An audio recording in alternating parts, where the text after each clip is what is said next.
नमस्कार दोस्तों, स्वागत है आपका हमारे YouTube चैनल जड़धारी क्लासेस में। दोस्तों, आज की वीडियो है वीकली करंट अफेयर 10 जुलाई 2022 से 17 जुलाई 2022 तक की। तो चलिए दोस्तों, आज की वीडियो शुरू करते हैं। आज की वीडियो का क्वेश्चन नंबर 1 है, राष्ट्रीय प्रौद्योगिकी संस्थान NIT उत्तराखंड श्रीनगर ने राष्ट्रीय संस्थान रैंकिंग फ्रेमवर्क NIRAF में कौन सा स्थान हासिल किया। तो NIT श्रीनगर ने NIRAF में 131वां स्थान प्राप्त किया। इसका राइट आंसर है ऑप्शन नंबर ए। जो ये रैंकिंग है ये आई 15,000 से अधिक संस्थानों के बीच। जो इंजीनियरिंग श्रेणी में श्रीनगर ने प्राप्त की, NIT श्रीनगर ने 131वां स्थान यहाँ पर प्राप्त किया। अगर बात करें NIT के जो निर्देशक हैं अभी, वह हैं professor Lalit Kumar Awasthi. Question number 2 है, निम्नलिखित में से केंद्र सरकार ने नई शिक्षा नीति लागू करने वाला देश का पहला राज्य बन गया है। तो जो NEP 2020 है उसको लागू करने वाला देश का पहला राज्य बन गया है, ऑप्शन बी है उत्तराखंड। उत्तराखंड ने 12 जुलाई 2022 को जो NEP 2020 है इसको लागू कर दिया गया है। क्वेश्चन नंबर 3 है, एशियन कुश्ती 2022 चैंपियनशिप में भारत के लिए कांस्य पदक किसने जीता। तो एशियन कुश्ती 2022 चैंपियनशिप है तो भारत के लिए कांस्य पदक जीतने वाली है Tannu Malik. A option right है। 4 से 9 जुलाई तक कहाँ हुआ ये जो एशियन कुश्ती चैंपियनशिप 2022 है, बहरीन के मनाना में आयोजित एशियन कुश्ती चैंपियनशिप में 59 किलो भार वर्ग में नैनीताल की तन्नू ने शानदार प्रदर्शन करते हुए अपने पहले मुकाबले में जापान की नरोमी नाकामुरा को और दूसरे मुकाबले में कजाकिस्तान की मदीना अमान को पराजित किया। और जबकि तीसरे मुकाबले में उन्हें क्या किया, जो उज्बेकिस्तान की डियोरा एबिटोवा से इन्हें हार का सामना करना पड़ा और इस प्रकार उन्होंने इस प्रतियोगिता में कांस्य पदक हासिल किया। क्वेश्चन नंबर 4 है, नेशनल ताइक्वांडो चैंपियनशिप में नमन मल ने कौन सा पदक प्राप्त किया।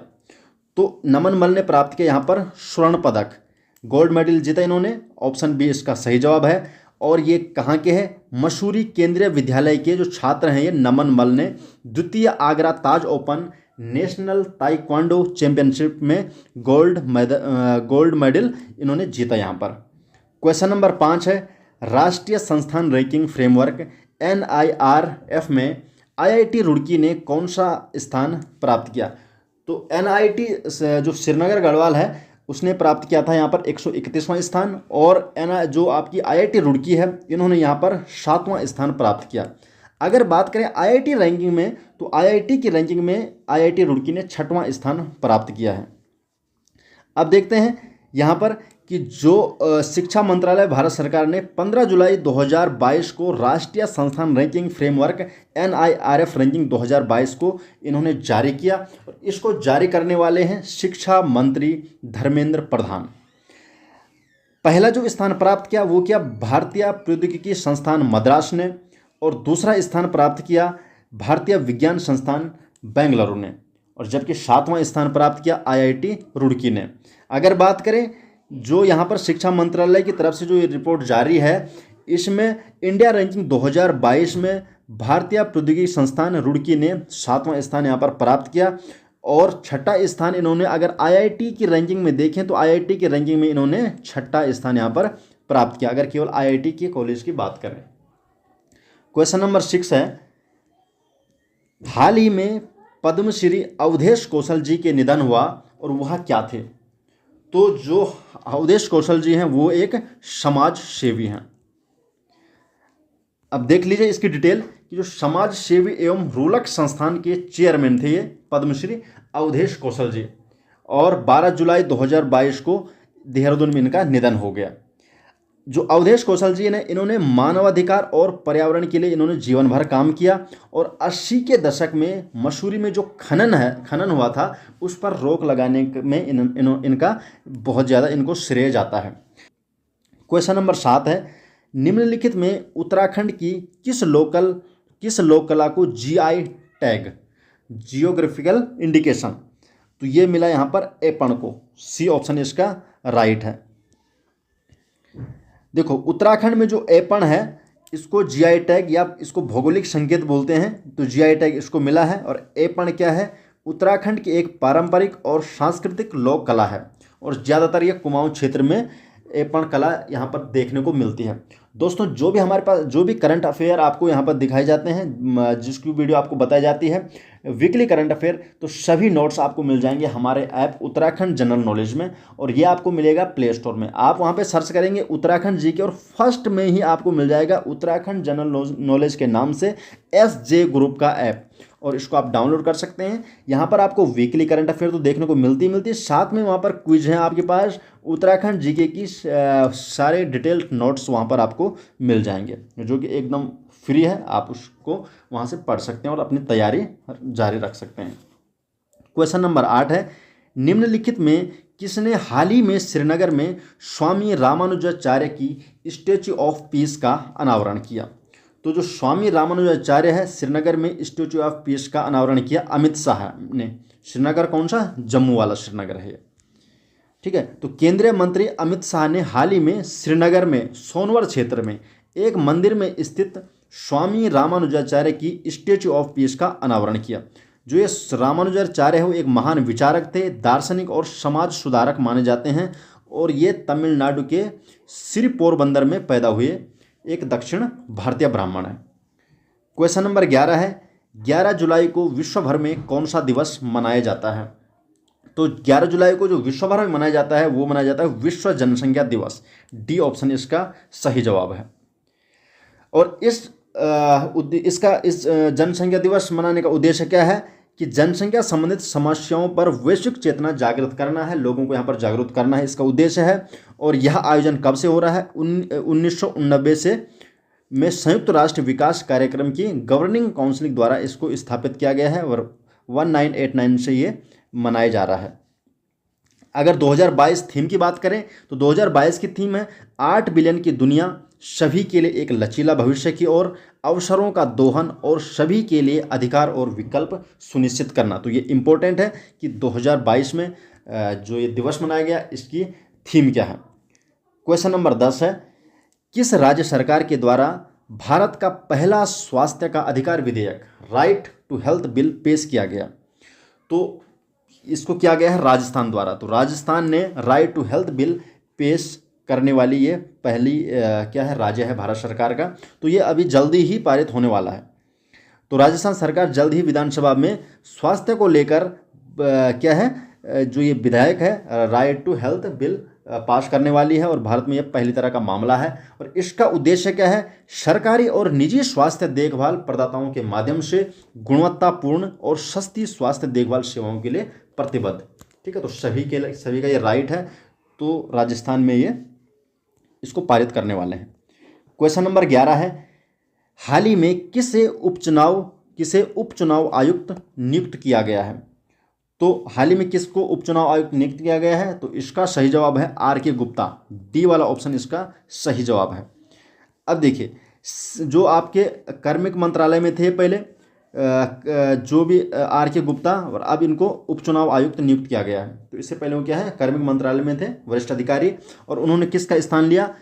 उन्होंने टी श्रीकांत का स्थान इन्होंने लिया है। और अभी की प्रेजेंट की बात करें तो भारत के जो मुख्य चुनाव आयुक्त हैं वो हैं राजीव कुमार, और चुनाव जो आयुक्त हैं वो हैं अनूप चंद्र पांडे, और उपचुनाव आयुक्त किन्हें नियुक्त किया गया है? आर.के. गुप्ता। और इससे पहले वो कहाँ थे? कार्मिक मंत्रालय में एक अधिकारी थे। क्वेश्चन नंबर 12 है, 36वें राष्ट्रीय खेल किस राज्य में आयोजित किए जाएंगे? जो 36वां राष्ट्रीय खेल है उसको किस राज्य में आयोजित किया जाएगा? तो ये किया जाएगा आपका गुजरात में। तो सी ऑप्शन इसका सही हो जाएगा। और कब से होगा ये? गुजरात में होगा ये 36वां राष्ट्रीय खेल 27 सितंबर से 10 अक्टूबर तक। और ये यहाँ पर क्या है पहली बार ये आयोजित होने वाला है गुजरात में। और पिछला वाला 2015 में केरल में आयोजित किया गया था। तो इससे पहले जो राष्ट्रीय खेल आयोजित किया गया था 2015 में वो केरल में आयोजित किए गए थे। क्वेश्चन नंबर 13 है, राष्ट्रीय राजधानी क्षेत्र योजना बोर्ड का कौन सा भू पोर्टल जनता के लिए शुरू किया गया है? तो जनता के लिए जो भू पोर्टल शुरू किया गया है उसका नाम है परिमन। तो राइट आंसर है ऑप्शन ए। देखिए एनसीआर के लिए जो परिमन के नाम से जाना जाने वाला जियो पोर्टल 31/8/2021 को बोर्ड की 40वीं बैठक में कौन कौन थे? श्री हरदीप सिंह पुरी अध्यक्ष थे, एनसीआरपीवी और केंद्रीय जो आवास और शहरी मंत्रालयों के मंत्री द्वारा इसको लॉन्च किया गया।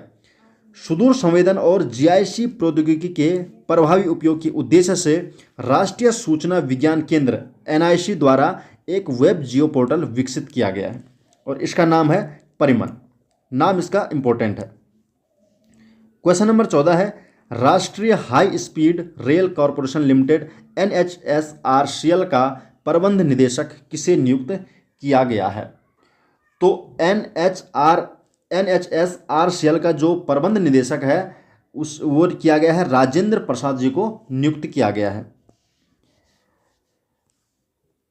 देखो इन्होंने किन का स्थान लिया? सतीश अग्निहोत्री। तो सतीश अग्निहोत्री के स्थान पर राजेंद्र प्रसाद को राष्ट्रीय high speed rail corporation limited NHSRCL का प्रबंध निदेशक नियुक्त किया गया है। और जो एनएचएसआरसीएल है इसकी स्थापना हुई है 12 फरवरी 2016 को और इसका जो मुख्यालय है वो है नई दिल्ली में। क्वेश्चन नंबर 15 है, हाल ही में किसे G20 के लिए भारत का नया शेरपा चुना गया है? तो G20 के लिए भारत का जो नया शेरपा चुना गया है वो है अमिताभ कांत। तो अमिताभ कांत को G20 का नया शेरपा चुना गया है और ये क्या थे? सरकार के थिंक टैंक नीति आयोग के क्या थे? पूर्व सीईओ। तो अमिताभ कांत इससे पहले क्या थे? सरकार के जो थिंक टैंक नीति आयोग है उसके पूर्व सीईओ थे और इन्हें अब G20 का नया शेरपा चुना गया है। और वो किसकी जगह लेने वाले हैं? पीयूष गोयल की जगह। और पीयूष गोयल उन्हें क्या है 2021 में सितंबर 2021 में G20 शेरपा के रूप में नियुक्त किया गया था और अब पीयूष गोयल की जगह कौन आ गए हैं? अमिताभ कांत आ गए हैं। क्वेश्चन नंबर 16 है, निम्न में से किस आईआईटी संस्थान के शोधकर्ताओं ने कैंसर का पता लगाने के लिए एआई बेस्ड टूल PIVOT विकसित किया है? तो कैंसर का पता लगाने के लिए जो एआई बेस्ड टूल PIVOT है वो विकसित किया है आईआईटी मद्रास ने। और आईआईटी मद्रास कौन है? जिन्होंने फर्स्ट रैंक प्राप्त की किसमें? NIRF में, जिसमें आईआईटी रुड़की ने 7वां स्थान प्राप्त किया और NIT श्रीनगर ने 131वां स्थान प्राप्त किया। तो जो ये टूल है ये कैंसर के मरीजों के लिए काफ़ी सहायक होगा। और जो आईआईटी मद्रास है इनके शोधकर्ताओं ने ये क्रांतिकारी तरीका विकसित किया है जो व्यक्ति के कैंसर पैदा करने वाले जीन की पहचान करने में मदद करेगा। और रोगी की क्या करेंगे? DNA प्रोफाइल के आधार पर जो ये PIVOT टूल है, AI बेस्ड टूल है, ये आधारित उपकरण है। और ये टूल कैसा? मशीन लर्निंग मॉडल पर बनाया गया है जो जीन को कैंसर से बचाव करने वाले ट्यूमर सप्रेसर और कैंसर का कारण बनने वाले ऑन्कोजीन और न्यूट्रल जीन में वर्गीकृत करता है। तो मतलब इसको डिफ्रेंशिएट करता है ये टूल्स। नेक्स्ट क्वेश्चन है क्वेश्चन नंबर 17, हाल ही में किसके द्वारा मिसेज यूनिवर्स डिवाइन का खिताब जीता? तो हाल में जो मिसेज यूनिवर्स डिवाइन का खिताब जीता वो जीता पल्लवी सिंह ने। तो डी आंसर इसका सही जवाब है। तो जो भारत की पल्लवी है इन्होंने दक्षिण कोरिया के AOS शहर में आयोजित फाइनल में मिसेज यूनिवर्स डिवाइन का खिताब जीता। और ये कहाँ की है? कानपुर की रहने वाली है। और इस प्रतियोगिता में कितने देशों ने भाग लिया? 110 देशों ने भाग लिया, जिसमें इनको मिसेज यूनिवर्स डिवाइन का खिताब जीता। पल्लवी सिंह ने 2020 में जयपुर में आयोजित मिसेज इंडिया का खिताब अपने नाम किया था और इसके बाद उन्होंने अक्टूबर 2021 में दिल्ली में आयोजित एशिया स्तरीय जो प्रतियोगिता हुई मिसेज इंडो एशिया यूनिवर्स में भी इन्होंने खिताब जीता। ठीक है, तो इससे पहले उन्होंने 2020 और 2021 में खिताब जीता है और अब उनको कहाँ क्या मिला? मिसेज यूनिवर्स डिवाइन, जो कहाँ आयोजित किया गया? दक्षिण कोरिया। क्वेश्चन नंबर 18 है, ISSF विश्व कप 2022 में भारत के अर्जुन बबूता ने कौन सा पदक जीता है? तो अर्जुन बबूता ने जो पदक जीता है वो आपका है स्वर्ण पदक। तो गोल्ड मेडल इन्होंने जीता है। अब देखते हैं यहाँ पर कि अंतर्राष्ट्रीय जो निशानेबाजी खेल महासंघ ISF विश्व कप के चरण में चांगवोन दक्षिण कोरिया में निशानेबाजी में अपना इन्होंने पहला स्वर्ण पदक जीता है। और स्वर्ण पदक के मुकाबले में अर्जुन ने टोक्यो ओलंपिक 2020 के रजत पदक विजेता लुकास कोंजेस्की को 17-9 से हराया। तो इन्होंने किसको हराया है? जो टोक्यो ओलंपिक 2020 में जो रजत पदक विजेता लुकास कोंजेस्की को हराया है इन्होंने। नेक्स्ट क्वेश्चन की तरफ बढ़ते हैं। क्वेश्चन नंबर 19 है, विश्व पेपर बैग दिवस कब मनाया जाता है? तो विश्व पेपर बैग दिवस मनाया जाता है 12 जुलाई को, और 12 जुलाई को यहाँ पर क्या है, विश्व पेपर बैग दिवस मनाया गया। और इसका मनाने का कारण क्या है कि लोगों को जागरूक करना है कि प्लास्टिक बैग वो यूज़ ना करें, और 12 जुलाई को ये मनाया जाता है। और इस वर्ष क्या है, जो 2022 में इस जो दिवस की जो थीम थी, तो वो ये है कि यदि आप शानदार हैं तो प्लास्टिक को काटने के लिए कुछ नाटकीय करें, पेपर बैग का उपयोग करें। ठीक है, तो यहाँ पे प्लास्टिक बैग यूज़ ना करें बल्कि पेपर बैग को यूज़ करें। तो इसको बढ़ावा के लिए 12 जुलाई को विश्व पेपर बैग दिवस मनाया जाता है। क्वेश्चन नंबर 20 है, देश का पहला एलिवेटेड अर्बन एक्सप्रेसवे द्वारका किस वर्ष शुरू किया जाएगा? तो जो पहला क्या है, एलिवेटेड अर्बन एक्सप्रेसवे द्वारका है, उसको शुरू किया जाएगा 2023 में। तो सी वाला आंसर इसका सही है। देखिए, जो सड़क परिवहन और राजमार्ग मंत्री नितिन गडकरी ने क्या कहा है कि जो द्वारका एक्सप्रेसवे है, ये भारत में पहले एलिवेटेड अर्बन एक्सप्रेसवे के रूप में विकसित किया जा रहा है, और जो 2023 तक कंप्लीट होकर शुरू किया जाएगा। द्वारका एक्सप्रेसवे कहाँ है? दिल्ली गुड़गांव एक्सप्रेसवे, जो स्वर्णिम चतुर्भुज की दिल्ली जयपुर अहमदाबाद मुंबई शाखा का हिस्सा है, और मुख्य रूप से पश्चिम दिल्ली के यात्रियों से गंभीर यातायात भीड़ का अनुभव करने वाली मुख्य सड़कों पर दबाव को ये कम करेगा। तो ये इसका यूज होगा, और ये 2023 में शुरू किया जाएगा। क्वेश्चन नंबर 21 है, 94 वर्षीय भगवानी देवी ने फिनलैंड में 100 मीटर स्प्रिंट में कौन सा पदक जीता है? तो जो भगवानी देवी है, फिनलैंड में 1000 मीटर स्प्रिंग में इन्होंने जीता है स्वर्ण पदक, गोल्ड मेडल इन्होंने जीता है। तो ए ऑप्शन इसका सही जवाब हो जाएगा।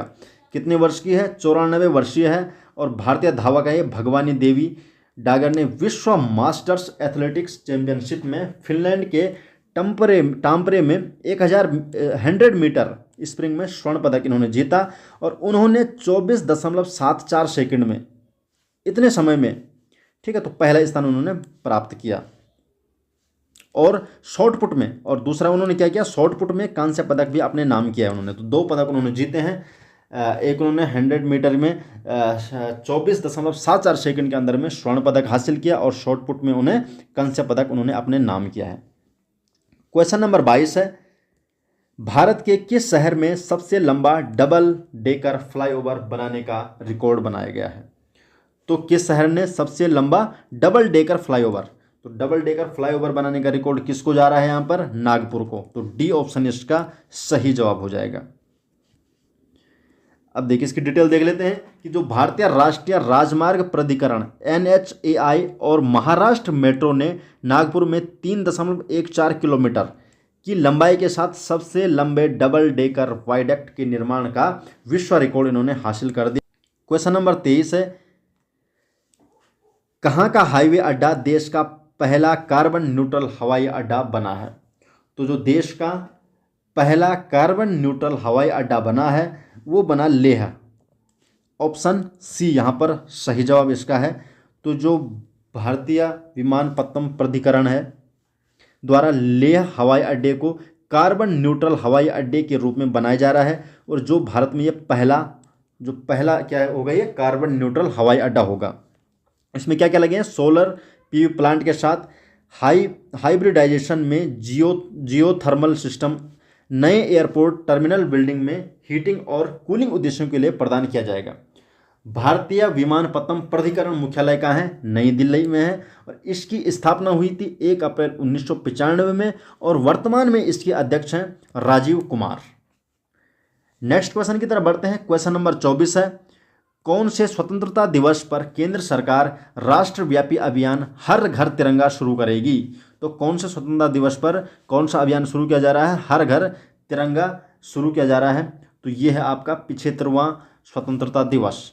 तो बी आंसर इसका सही होगा।